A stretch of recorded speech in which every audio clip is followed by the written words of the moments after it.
So, Jennifer, another day, another member of Projet Montréal declaring for the leadership of the party. This is, I think, 4 days in a row. What do you make of all this?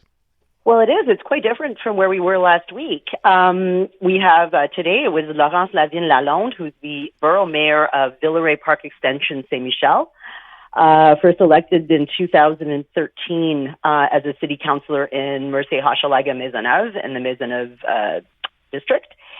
Yesterday it was, Maya Vodovanovic, the mayor of Lachine, and the day before, I believe it was Gracia Kosoki-Ketawa, who's the mayor of Côte-des-Neiges, NVG, and then, of course, Luc Rabouin. That's just since our last discussion last week, when there was just one. So I wonder, first of all, I wonder that means tomorrow we'll have another person in Projet Montréal declare, I guess, as well. To your point, we went from saying, hey, how come nobody's coming out to say they want to run, to suddenly everybody in Projet Montréal is coming out, but no one has come up from Ensemble Montréal, or as we talked about again, I think last week, where's anybody else getting involved here? Well, exactly. But these people that I've just mentioned, notice that they all have jobs and they just want to go for the bigger job, right? They're all sitting borough mayors. So they have jobs. They're going to continue in the job. There's nothing against that. There's no problem. But having another type of job, say, I don't know, whatever, in any other type of industry, not in municipal, it might preclude somebody from announcing well before into the new year, as I mentioned last week. It's one thing, we may even have an outsider come in from Projet Montréal, but who may be working, maybe Luc Ferrandez will come back. He'll quit his media gigs and he'll jump back into the race and shake things up a little bit. But their race kicks off officially on the 3rd of February, when the electoral period starts, and then they're going to vote on the 15th of March. So I'm sure could be tomorrow, though I would not advise people to make announcements on Friday. It's not a great day to make any type of... tomorrow's actually not even Friday. It just feels like it. Jeez. I said that. Wow. Isn't that so weird that you just said that? I started my show today by saying, I know it's only Tuesday, but it feels to me like Thursday today. And I was having the same discussion with my wife this morning, and you just said the same thing. That's so weird. That's so weird. It is only Tuesday. All right. Let's talk about what we've been talking about now for a while now. That's what's going on in Ottawa. So obviously we're all paying attention yesterday. We found out today, though, to Stephanie Levitz's credit, reporter at the Globe and Mail, about what really happened in that phone call between Justin Trudeau and Chrystia Freeland. Well, yes. And I mean, I think that after the way that Chrystia Freeland was treated, she handled that masterfully, but we'll get to that in a moment. But just to the article that you were referring to, it's sort of a strange way to relieve your finance minister of their duties after expecting them to deliver the update on Monday by Zoom. It's inelegant, and it's a shoddy way to treat somebody. And I think that I can't even believe that they were taken by surprise, as they seemed to be, by her resignation yesterday morning. But she actually handled this well. There have been discussions over the past several weeks about differences between the PMO and the finance ministry. Also, and it's kind of. There was a talk around the trip to Mar-a-Lago that Trump was alluding that she wasn't welcome at his table. She was, as you may recall, blacklisted by Russia. She's, was very outspoken on the Ukraine file, and all of that. So Chrystia Freeland is a very competent minister. And the unfortunate thing with this is that, it couldn't have happened at a worse time, but it seems to be a pattern of treating capable, competent ministers who may ask questions that are inconvenient by demoting them. And I think that she handled this. She didn't write a book. Everybody seems to write a book, but she didn't write a book. She wrote a really, really, really good letter, and it was scathing. And anybody who can read between the lines can see that that's her, her first, she's running for leadership. And I think that what she did was she kind of short-circuited that, because we've been talking about this now for a couple of months, and people, some of my colleagues have been talking about the possibility of prorogation and stuff like that. But I never believed this to be the case, because I know the Prime Minister and I know his style, and he'll hang on. It's going to be interesting, because tonight is the National Liberal Caucus Christmas party, where all the Liberal MPs from across Canada, they come and they invite people from their ridings to show up in Ottawa, and it's quite a to-do.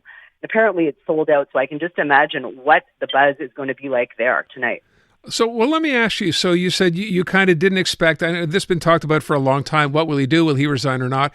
Based on everything that just happened, have you changed your opinion? You still don't think he's going to walk away? I think if he were going to, he would have done already. He may take the Christmas break to reflect, but I mean, I think he wants to go into this thinking he's got a new team. He's got Dominic LeBlanc. They went down to Mar-a-Lago. They came out this afternoon. This is late breaking news, with a $1.38 billion border plan, with drones and helicopters and mobile service stations, to say that they're fulfilling their obligations, or not the obligations, but the Trump's demands on the border. And obviously yesterday, the first ministers met, and everything was overshadowed, obviously, by Chrystia Freeland's announcement, which was, when I saw that came across my screen yesterday morning, I couldn't believe it. And I got on a plane at 1 o'clock, and I wasn't even sure what state the country would be in when I landed an hour later. It was that fast, everything yesterday, as you undoubtedly know. I brought up the point that regardless of what Justin Trudeau does, whether he resigns, whether he announces he's going to, not resign or keep fighting, I said, we don't live in a vacuum anymore, right, as a country, and this is playing out not well around the world for Canada, especially, of course, Donald Trump, who's just seized on this and, goes to town with that thing about the governor of the state of Canada and talked about how much he did not like Chrystia Freeland. I think his last line in his tweet, Jennifer, was, "She won't be missed." So she won't be missed, and that she was toxic. At a time like this, though, isn't it important for the Prime Minister to let Canada know, and I guess the rest of the world at that point, what his plan is? It's been 2 days of radio silence. Well, it is, and it's highly irregular because this is not something minor. And it's not just, and Chrystia Freeland's announcement overshadowed the fact that Sean Fraser, also the housing minister, we're in a housing crisis, announced that he won't be running again. This happened over the weekend. Maybe that's why it feels like Friday. We didn't have we had no political weekend. But I think that there are a lot of people who are asking for answers, whether it's, Canadians, whether it's Liberal members of Parliament. You saw a lot of people that were loyal. And the thing is, it's been a shift from the Liberal Party of Canada to Team Trudeau. And this has been essentially since he became the leader in 2013. And I heard Anthony Housefather speaking out on this yesterday with other Liberal MPs. And going back to when Anthony was the mayor of Côte Saint-Luc, Anthony served as one of my riding captains for Montreal on Justin Trudeau's leadership campaign. He was right in from the beginning. He's been a loyal soldier, but sometimes enough is enough. But obviously the Prime Minister is not listening. He's trying to find some new stories. So I'm thinking that he thinks that this $1.38 billion is going to maybe change the topic a little bit as the week continues. But we'll have to see. So to that $1.3 billion that was just announced for the border, and I saw that Dominic LeBlanc, he's been busy, announced this and what Canada's going to be doing. I thought you might like to hear this. So Brian Lilly was on earlier today with Elias here on the show, right? And was asked about this because this was in the fall economic statement, this amount of money. Here's what he says about the government's decision to include that money, the $1.3 billion, for the border. We're going to put money into the border, $1.3 billion over 6 years, or $217 million a year. In a budget in a government that spends like these guys do, that's a rounding error.